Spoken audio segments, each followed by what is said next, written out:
Welcome to the Spirit-Centered Business Podcast, where we blend the spiritual with the practical for supernatural results. Now, here is your host, Bralynn Newby. Hey there, welcome back to Spirit-Centered Business. I'm here again for part 2 with Bo Kim. And you know what occurred to me, Bo? We don't have a really cool title for the first segment, but by the time that these people will be seeing this segment, it will be gone and it will have a cool title and everything else. Okay. But if you guys missed it, make sure that you go to spiritcenteredbusiness.com and click that podcast button to make sure that you get part 1, where Bo shared her story of her childhood and also how she met her husband, which was just a God thing, right? Both ends of that story. And this time around, I just want to give you the floor as far as if there's anything else that you want to talk about as far as blending the spirit, your spirit's realm or your spirit, your spiritual journey into what you do here on earth. Mm-hmm. And I know that we're going to lead into Kallah 31 and the things that you're leading with those beautiful women over there and all of that. So I'm going to give you the floor. Well, I've been in business with my husband for, last 19 years, I would say, which is, I don't like calling it business. It's a medical practice, but it is run, it is a business in that way. Yeah. And I think for me, running a business or even any nonprofit organization, anything like that, for me, it's always going into how healthy am I? Am I healthy? Am I growing? Because I need to have a clean filter when I look at things, when I look at different angles of business or organization. And so for me, my priorities has always been, am I growing as a person? I know, and it probably is different personalities. Some people are very task oriented. For me, I'm very relational, and that's my design. And so for me, everything is relationship. Whether it's I don't even look at my employees as my employees. How are they doing in their life? Yeah. And how is their private life? And so there are times when employees walk in with their stuff and they'll talk to me about it. And it's always an open door for me, or text me or call me, or even make time outside the office. And it's really important for me that I am there for people, because when I'm there for them, it's helping me too, because this is we're all connected. And so for me, growing for me is not just for me or my family, but for those around me, whoever I come in contact with, whether it's a cashier at the grocery store. One time, just this guy had this, what do you call that, little brace on his wrist. And he's an older gentleman, still working with his hands at a cashier. And just noticing that, I think it's really important to say, I hope you'll feel better or something. I'm sorry that you're having that pain, just having a talk, to be really present, pay attention to the person in front of you. I think that's really, really important. So I believe that there's no line between what I do spiritually, in business, family. I think it's who I am. I'm bringing who I am to the table, whichever situation I'm in, whether at a church or a gathering or at a grocery store, just bringing who I'm designed to be, and knowing that I'm not by myself. Yeah. And there's a presence that I carry. There's a person I'm carrying around. And so that's a principle I always carry, or, I always think about. Am I growing? Am I being a benefit to people around me? And not looking at people to see if they can benefit me, but learning to not have strings attached, and it's not transactional. Whenever I'm dealing with people, it's like, I want to help you. And I realize if you're called a body, for me, I don't think body is just a church, it's the whole world. When I'm helping you, I'm helping myself, because we're a body. It's like when I let's say hurt my finger, I'm making sure my whole body is, focused on that. In a similar way, I think when I deal with people, it's when I help them, I'm helping myself, because we're all one, we're all connected. Whether you're, even animals you deal with, plants, am I exploiting things in my life, or do I have this energy of love, because the Creator created everything? And so what energy am I carrying when I'm dealing? Now, I'm not doing it perfectly all the time, but coming back to the center of the creator, what energy does he carry? It's always love, energy of love. And so always looking for that when I'm dealing with people. And I think the most uncomfortable situations and uncomfortable or difficult people, I think they are the best teachers in life. They help me practice what I'm learning, to learn to forgive, to learn to bless in spite of, to learn to not have strings attached to what I offer. And so for me, that's been something that's, I feel the Father has really taught me to really look at the person in front of me with value, know that they have worth and a value. And also that never jump to conclusions about people. Don't assume from the surface, what you see on the surface. Always look with the heart, with your heart's eyes. You know, it's none of my business what I think of them, but I jump to conclusions about them. And actually, that really actually reflects who I am, the way I judge and look at people in the world. And that really helps me gauge where I am, where I need to grow when I'm being negative about something or someone. And for me, that's a place where I really gauge, okay, this is a place I need to grow, because that's not about them. It's about me, the way I'm seeing things, the way I'm filtering things.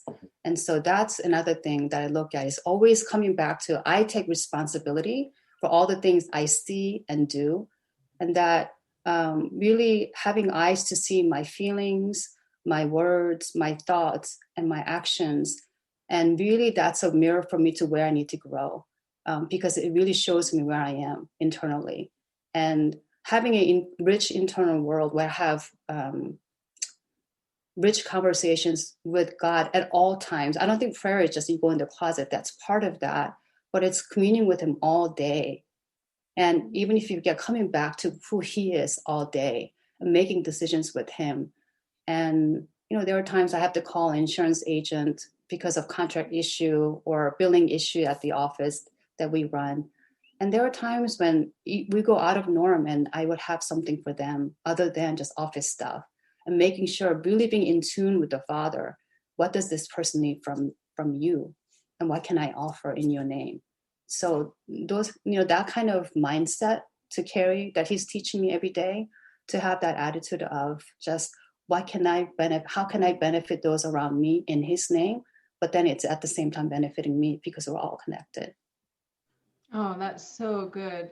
Speaking of someone who wants to be connected, I've got a cat here who keeps wanting to be on camera. I have a dog at my feet. Oh my gosh, he's just gonna keep saying hello until I bring him on. Here, this is Link. Hello. What's his name? Link, for Lincoln. Link, I love it. Hi, yeah. Link. Oh my goodness. He's beautiful. He's adorable, but he's sometimes loud. All right. Yeah, that's okay. We're all one, right? We're all one. We are. Yes, we are. You know, and I have loved that about you. Even it was so encouraging to me when I was coaching you. You would encourage me, and I'm like, oh my gosh, this is like my ideal client. She's amazing. Yeah. Yeah. So I love that about your heart, and I love that you're saying that, because that's one of the things that I have been working on in myself. And when I notice like little bits of angst or judgment or annoyance or impatience, I'm like, oh Lord, deal with that. I'm so sorry I came into alignment with that again. Yeah. You know, so get rid of it, renew my mind, you know, flush my neural pathways, whatever needs to happen to make me more like Bo Kim. No, you don't, Bralynn. I love Bralynn. Bralynn, if you were like me, you would not do the computer stuff. You would not be savvy, and you would not. You want to be Bralynn. Trust me. I do. I just want to be me, but I just love your heart and your tenderness. And I know that you've worked through a lot of the stuff to get there. And so I want to honor you for actually being brave enough to stay with it. And you're holding your own feet to the fire, which a lot of people don't do. And I know that one of the things that you teach on is self-awareness and understanding when you're not being in compassion or love or, you know, whatever. So I just wish that you could unzip my audience and pour into them. How did you have the tenacity to stick with it? You know, because I know that you didn't want to at every single time. I think, first of all, I like to say I share. I'm no teacher. I'm no mentor. I'm no coach. I'm really not. We're all, I think, brothers and sisters, and we need one another. And so I know it's for business sake that we do put that for business sake, for identification. Just so that people understand. Yeah. So but for me, I don't enjoy being on the fire of, being cleansed or all that. But I think it's when you go beyond it, there's such freedom. These days, the father's really working on ego, right? And he talked to him about ego, and it was from different sources. When he was talking to me about it, that all of a sudden it's highlighted in my life, from different people. And he asked me, what do you think ego is? And I realized ego is self-protection, anything selfishness, self-promotion, self-absorbedness, right? Yeah. Anything, and it comes from fear. Ego comes from fear. And I realized, and he was saying, ego is not truly who you are. It's when you allow the ego to dissolve and allow him to work in me, that I become freer to be myself, which is like him, to be patient, to be kind, to be a blessing, to be a benefit, to love. And I realized that for me, that is such a treasure. Why wouldn't I want to work for it? Why wouldn't I want to go through that hard process if need be? Because I'm running towards freedom, free from myself mostly. It's not free from people or situations. It's really from my own thoughts, from my own insecurities, from my own, stuff, lack, scarcity, whatever it may be. But it's really running just when that ego goes, then all the stuff goes. And I realize, why wouldn't I want that freedom? He says Jesus died for my freedom.